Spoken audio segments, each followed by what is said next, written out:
వేసవి కాలం కారణంగా ప్రజలు వివిధ రకాల రిఫ్రెషింగ్ రుచికరమైన పానీయాలతో ప్రయోగాలు చేస్తున్నారు.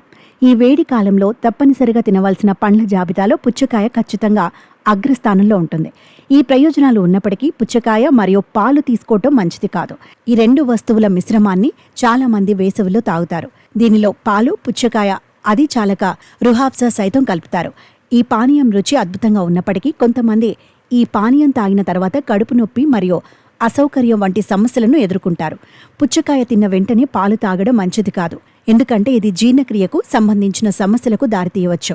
ప్రతి శరీరం భిన్నంగా స్పందిస్తుంది, కానీ పుచ్చకాయ మరియు పాలు కలిపి తిన్న తర్వాత కూడా గ్యాస్ సంబంధిత సమస్యలను ఎదుర్కోవచ్చు. పుచ్చకాయలో సిట్రస్ రుచి ఉంటుంది, పాలు తీపిగా ఉంటాయి. ఈ రెండింటిని కలిపి తీసుకోవటం వల్ల జీర్ణ సంబంధిత సమస్యలు, ఉబ్బరం, అజీర్ణం, విరోచనాలు వంటివి వచ్చే అవకాశం ఉంది.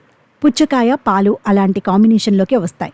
పుచ్చకాయకు కాస్త సిట్రస్ గుణం ఉంటుంది, పాలు మాత్రం సహజంగానే స్వీట్గా ఉంటాయి.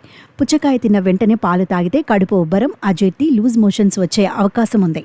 రెండు లిక్విడ్సే కాబట్టి ఒకేసారి తీసుకోవడం వల్ల కడుపు నిండినట్లు అనిపించి అసౌకర్యంగా కూడా ఉంటుంది. ఆయుర్వేదం ప్రకారం పుచ్చకాయ, పాలు విరుద్ధ లేదా వ్యతిరేక స్వభావాన్ని కలిగి ఉంటాయి. పాలు మధుర్ లేదా తీపి స్వభావాన్ని కలిగి ఉంటాయి. అయితే పుచ్చకాయ సిట్రిక్ స్వభావాన్ని ఎక్కువగా కలిగి ఉంటుంది. అందువల్ల ఈ రెండింటిని కలిపి తీసుకోవటం వల్ల కడుపు సమస్యలు మరియు జీర్ణ సమస్యలు వస్తాయి.